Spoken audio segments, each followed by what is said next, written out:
अस्सलाम वालेकुम स्टूडेंट्स, कैसे हैं आप सब। उम्मीद है कि आप सब खैरियत से होंगे।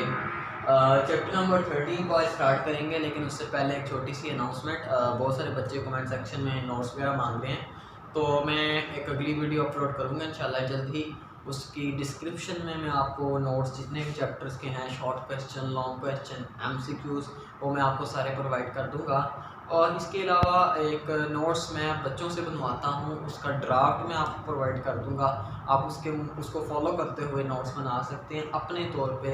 ये अपने तौर पे इसलिए ताकि आप लोगों को आसानी रहे, आपको अपने हाथ का लिखा हुआ ज़्यादा अच्छे समझ में आएगा। या फिर जो ड्राफ्ट बना हुआ है आप उसका प्रिंट निकलवा के उसको भी फिल कर सकते हैं, वो फ्लो शीट डायग्राम्स की फॉर्म में है। लेकिन आज हमने पढ़ना है चैप्टर नंबर 13, और चैप्टर नंबर 13 है कार्बोक्सिलिक एसिड, जो स्मार्ट सिलेबस है। इसमें सिर्फ कार्बोक्सिलिक एसिड का हिस्सा शामिल है। वैसे इस चैप्टर का पूरा नाम मतलब कार्बोक्सिलिक एसिड का एक अगला हिस्सा भी है, दैट इज अमाइनो एसिड, वो आपके स्मार्ट सिलेबस में शामिल नहीं है। तो चलो आते हैं, पढ़ते हैं कार्बोक्सिलिक एसिड। अच्छा, कार्बोक्सिलिक एसिड ऐसे हमारे पास ऑर्गेनिक कंपाउंड्स हैं जिनके अंदर दो तरह के फंक्शनल ग्रुप प्रेजेंट होते हैं। एक होता है C डबल बॉन्ड O, ठीक है, और इस फंक्शनल ग्रुप को हम क्या बोलते हैं? इस फंक्शनल ग्रुप को हम बोलते हैं कार्बोनाइल। क्या है ये? कार्बोनाइल।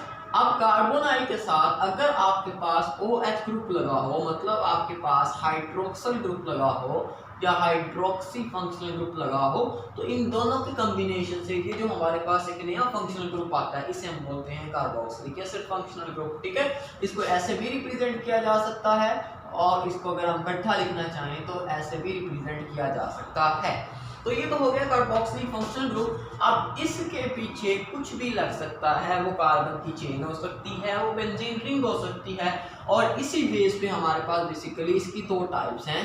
एक टाइप हमारे पास है aliphatic carboxylic acid, aliphatic carboxylic acids, और दूसरी हमारे पास टाइप है that is aromatic carboxylic acids. Okay, अब एलिफैटिक में है कि जो पीछे R चेन होती है वो किसकी होती है? एलिफैटिक में वो आपके पास कार्बन की चेन होती है। किसकी चेन होती है? वो कार्बन की चेन होती है। लेकिन जब हम एरोमेटिक हाइड्रोकार्बन्स की बात करते हैं तो उसमें जो आपके पास R ग्रुप होता है वो असल में क्या होता है? वो आपके पास कोई बेंजीन का रिंग होता है। ठीक है ना, तो दो हमारे पास टाइप होगी कार्बोक्सिलिक एसिड की। अब बेंजीन रिंग अगर किसी चीज के साथ लगी हो तो आप उसे अराइल भी कह सकते हैं, और अगर आप उसको कुछ और नाम देना चाहें तो आप उसको फिनाइल भी कह सकते हैं। मतलब अगर तो इस COOH के साथ कोई बेंजीन रिंग लगी हो तो that will be aromatic. For example मैं आपको इसकी एग्जांपल्स दे देता हूँ। एग्जांपल्स में आपके पास सबसे मशहूर इसकी एग्जांपल है वो आपके पास है ये, अगर आपके पास बेंजीन रिंग है और ये लगी हुई है COOH के साथ, मतलब COOH के साथ जो कि कार्बोक्सिलिक फंक्शनल ग्रुप है, अगर बेंजीन रिंग लगी हुई है तो है तो ये कार्बोक्सिलिक एसिड। लेकिन कौन से वाला? Aromatic carboxylic acid. और इसका कॉमन नेम आपके पास क्या है? आप जानते हैं, चैप्टर नंबर 9 में पढ़ा था, it's name is benzoic acid. Okay, benzoic acid. और एग्जांपल दे सकता हूँ, जरूरी नहीं है कि एक ही कार्बोक्सिलिक एसिड हो किसी चीज में। कार्बोक्सिलिक फंक्शनल ग्रुप दो भी हो सकते हैं, जैसे अल्कोहल दो, मतलब हाइड्रोक्सी ग्रुप दो भी हो सकते हैं, तीन भी हो सकते हैं, अल्काइल ग्रुप दो भी हो सकते हैं, तीन भी हो सकते हैं, हैलोजन दो भी हो सकते हैं, तीन भी हो सकते हैं अल्काइल हैलाइड्स में। सिमिलरली इनमें भी ऐसे केस है। अब फॉर एग्जांपल इसमें एक और बड़ी मजेदार एग्जांपल है आपके पास, वो कौन सी है? वो है ये कि आपके पास COOH एक लगाओ फॉर एग्जांपल, अगर COOH दूसरा ये लगा दें फॉर एग्जांपल। ठीक है ना, अब है ये भी कौन सा? कार्बोक्सिलिक एसिड, और कौन सी टाइप में आता है? एरोमेटिक में। और ये बहुत इंपॉर्टेंट है एंटी टेस्ट के पॉइंट ऑफ व्यू से, और इसका नाम आपके पास है पैथेलिक एसिड। क्या नाम है इसका? पैथेलिक एसिड। ये एरोमेटिक कार्बोक्सिलिक एसिड है, लेकिन कौन सा?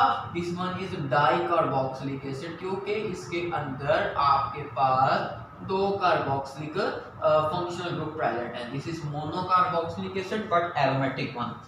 अब एलिफैटिक में रिंग नहीं होती, कार्बन की चेन्स होती हैं। फॉर एग्जांपल आप एग्जांपल दे देता हूँ, ये लें, अगर आपके पास फॉर एग्जांपल ये था आपका कार्बोक्सिलिक फंक्शनल ग्रुप, उसके साथ कार्बन की चेन है, that is this one. For example इसका नाम आपके पास क्या होगा? इसका नाम है आपके पास acetic acid. Understand? For example आपके पास अगर मैं दो वाली एग्जांपल दे दूं आपको कि जिसमें दो COOH फॉर्म, फॉर एग्जांपल अगर दो COOH ये हैं तो इसका नाम है आपके पास ऑक्सैलिक एसिड। ठीक है, तो अभी मैं आपको और भी नाम लिखवाता हूँ, ये सारे एमसीक्यूज के तौर पे आते हैं, ये बड़े इंपॉर्टेंट स्ट्रक्चर हैं, लेकिन ये आपके पास शॉर्ट क्वेश्चन के तौर पे आता है कि what is the difference between aliphatic and aromatic carboxylic acid. बाकी इंट्रोडक्शन आपके पास पढ़ने वाला है, आप इसको अच्छे से पढ़िएगा, कुछ स्ट्रक्चर में आगे आपको बताता हूँ। मेन चीज पे आते हैं, दैट इज नोमेनक्लेचर, और इसके बाद ही आगे चीजें चलेंगी। नोमेनक्लेचर का बड़ा सौखा और सिंपल सा है, ठीक है ना। क्या याद ये रखना है कि आपके पास जब हम नोमेनक्लेचर करते हैं इसका आयुपैक वाला, आयुपैक का जब नोमेनक्लेचर इसका पढ़ते हैं हम, तो वो सिंपल है। वो क्या है? वो ये है कि जो कार्बोक्सिलिक एसिड्स होते हैं उनके एंड पे आती है एक wording, that is oic acid. Oic acid example, for example if you have this one, for example HC double bond OH, this one is carboxylic acid because it contains COOH, that is carboxylic functional group। तो आपने क्या गिनना है? Number of carbon गिनने, कितने हैं? एक है, तो एक वाले को क्या बोलते हैं? एक वाले को बोलते हैं मीथेन। आपने एंडिंग ई से रिप्लेस करके, मतलब ये जो मीथेन के एंड पे ई आता है, इसको रिप्लेस करके एंड पे क्या लगा देना है? Oic acid. तो इसका नाम क्या होगा? मैथानोइक एसिड। Simple, okay. अब फॉर एग्जांपल आपके पास अगर ये है, एग्जांपल ले लेते हैं CH3 C double bond O OH, this one is carboxylic acid, this is carboxylic functional group. Carbon कितने? 1 2, तो 1 2 कार्बन वाले को क्या बोलते हैं? इथेन। इथेन के एंड से ई कर दिया रिप्लेस, किससे? ओइक एसिड से, ठीक है ना। तो उसका नाम क्या बन गया? Ethanoic acid. सिमिलरली 3 कार्बन वाला होगा तो प्रोपानोइक एसिड, 4 कार्बन वाला होगा तो butanoic acid and so on. तो इसकी बड़ी सिंपल सी मतलब कह लें कि नेमिंग है, आप बड़ी आसानी से इसको नेम कर सकते हैं। What if there are 2 carboxylic acid? For example जैसा कि ये था COOH 2 कार्बोक्सिलिक एसिड, तो सिंपल वही करेंगे कि जो आपके पास ओइक है, ओइक एसिड, देखें मेरी बात सुने, ये जो ओइक एसिड है ना, ये ओइक एसिड ये रिप्रेजेंट कर रहा है कार्बोक्सिलिक एसिड को। जैसे अल्कीन्स के अंदर इन जो है वो रिप्रेजेंट कर रहा है, अल्काइन्स के अंदर YN रिप्रेजेंट कर रहा है, सिमिलरली यहाँ पे ये ओइक एसिड रिप्रेजेंट कर रहा है। तो मतलब फॉर एग्जांपल अगर आपके पास ये आ जाए, मैं मान लेता हूँ आपके पास है COOH, कार्बन गिनो, रूल सिंपल है, कार्बन गिनो, कितने हैं? 1 2 2 कार्बन है, मतलब नाम इसका भी क्या होगा? एथेनोइक एसिड, मतलब 2 कार्बन वाला। लेकिन क्योंकि इसके अंदर 2 आ चुके हैं कार्बोक्सिलिक ग्रुप, तो आप इसको इथेन लिखेंगे, सिंपल 2 कार्बन वाला इथेन, ओके। और आगे एंड पे लगा देंगे क्या? ओइक एसिड तो वैसे ही आएगा, लेकिन ओइक एसिड है कितने, मतलब कार्बोक्सिलिक ग्रुप हैं कितने? 1 2, तो इसके एंड पे क्या आ जाएगा? डाई ओइक एसिड, मतलब डाई आ जाएगा ओइक एसिड के साथ, मतलब जिससे हमें इस बात की इंडिकेशन मिलेगी कि हमारे पास 2 कार्बोक्सिलिक ग्रुप प्रेजेंट हैं। अंडरस्टैंडिंग अंडरस्टैंडिंग अंडरस्टैंडिंग होनी चाहिए। तो ये आपके पास एग्जांपल होगी। एक और एग्जांपल करते हैं, वो भी स्ट्रक्चर काफी इंपॉर्टेंट है। वो आपके पास क्या है? फॉर एग्जांपल आपके पास है COOH, यहाँ पे आ गया CH2, यहाँ पे आ गया COOH। For example this is your structure. Number of carbon गिने 1 2 3, इससे तो एक चीज क्लियर होगी, ये प्रोपानोइक एसिड है, मतलब प्रोपेन 3 कार्बन वाला है। तो इसका नाम भी बिल्कुल जैसे हमने इसका नाम लिखा, इसका नाम भी वैसे लिखेंगे। फॉर एग्जांपल कैसे? प्रोपेन है तो इसको लिखो प्रोपेन, ओके। आगे क्या लिख देंगे? Die oic acid, okay. तो इस तरह से आप बड़ी आसानी से इसको लिख सकते हैं। अच्छा, अगर आप इनकी नंबरिंग करना चाहें तो आप किसी भी साइड से नंबरिंग स्टार्ट कर दें। फॉर एग्जांपल मैं इस साइड से कर देता हूँ, दिस विल बी कार्बन 1 2 और 3। अगर आप इसको जरा और एलैबोरेट करके लिखना चाहते हैं तो आप लिख सकते हैं प्रोपेन, मतलब जो आपके पास ओइक एसिड है, कार्बोक्सिलिक फंक्शन ग्रुप है, उसकी पोजीशन भी शो कर दें, मतलब प्रोपेन 1 3 डाई ओइक एसिड। आप इसको इस तरह से भी लिख सकते हैं, इसमें भी कोई मसला आपको नहीं होगा। तो ये नोमेनक्लेचर तो बहुत इसका है सिंपल। अच्छा ना, अब ऐसा है कि ये तो इसके आयुपैक नेम हो गए, ये तो बड़े सिंपल हैं, लेकिन जो आपके पास कार्बोक्सिलिक एसिड है ना, अक्सर कार्बोक्सिलिक एसिड के आपके पास कॉमन नेम ज़्यादा कॉमन है, ज़्यादा यूज किए जाते हैं। Like this one benzoic acid, like this one phthalic acid. ये सारे एमसीक्यूज हैं, सारे एमसीक्यूज हैं। लाइक दिस वन, मतलब फॉर एग्जांपल इसका नाम मैथानोइक एसिड है ना, वैसे तो आयोपैक में देखा जाए, लेकिन इसका एक और नाम भी है, दैट इज फॉर्मिक एसिड। क्या नाम है इसका? Formic acid. अब फॉर्मिक एसिड क्यों कहे जाते हैं? क्योंकि ये आंट से डिस्कवर हुआ था। किससे डिस्कवर हुआ था? आंट से, चूंटी से, और चूंटी को कहा जाता है फॉर्मिक, ठीक है ना। तो क्योंकि ये फॉर्मिक मतलब चूंटी से डिस्कवर हुआ था हमारे पास, तो हमने उसकी बेस पे इसका नाम रख दिया फॉर्मिक एसिड, ठीक है ना। अब मतलब हर चीज का कोई कॉमन नेम है ऑन द बेसिस ऑफ कि वो कहाँ से डिस्कवर हुआ, ठीक है ना। फॉर एग्जांपल एथानोइक एसिड, इसका दूसरा नाम भी है, मतलब एथानोइक एसिड का क्या नाम लिखा मैंने? Acetic acid. अब इसको एसिटिक एसिड क्यों कहा जाता है? क्योंकि ये आपके पास विनीगर के अंदर होता है, या विनीगर है, विनीगर सिरका होता है जिसे आप सिरका कहते हैं, ठीक है ना। अब विनीगर का जो वर्ड है वो असल में होता है एसिटम। एसिटम का मतलब होता है विनीगर, ठीक है ना। एसिटम विनीगर को कहते हैं, और विनीगर से फिर हमारे पास, क्योंकि ये विनीगर के अंदर होता है, तो एसिटम से इसका नाम पड़ गया एसिटिक एसिड। सिमिलरली ये इथेन डाइओइक एसिड है, इसका भी कॉमन नेम है। इसका कॉमन नेम क्या है? इसका कॉमन नेम है ऑक्सैलिक एसिड। तो ये सारे कॉमन नेम्स आपको बड़े अच्छे तरीके से याद होने चाहिए। सिमिलरली जो आपके पास ये प्रोपेन डाइओइक एसिड है, इसका भी कॉमन नेम है, दैट इज मेलोनिक एसिड। क्या नाम है इसका?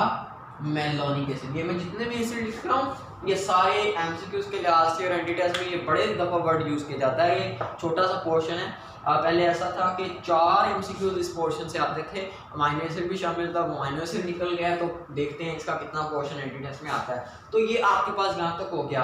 अच्छा, 2 और स्ट्रक्चर लिख लें जो कि आपके लिए शायद हेल्पफुल होंगे कार्बोक्सिलिक एसिड के रिगार्डिंग। एक आप ये स्ट्रक्चर बना लें, आप पहले पढ़ चुके हैं इसको, that is CH double bond CH C-O-H। ये चैप्टर 8 के अंदर आप पढ़ चुके हैं इसको। ये भी असल में कार्बोक्सिलिक एसिड ही है, ओके। इस कार्बोक्सिलिक एसिड का आप कैसे मतलब इसका कॉमन नेम क्या है आपके पास? इसका कॉमन नेम है आपके पास मैलिक एसिड। इसको मैलिक एसिड कहते हैं। ये एक इंपॉर्टेंट एमसीक्यूज के तौर पे आ सकता है। और इसके अलावा आपके पास एक और एसिड भी है, that is this one, okay.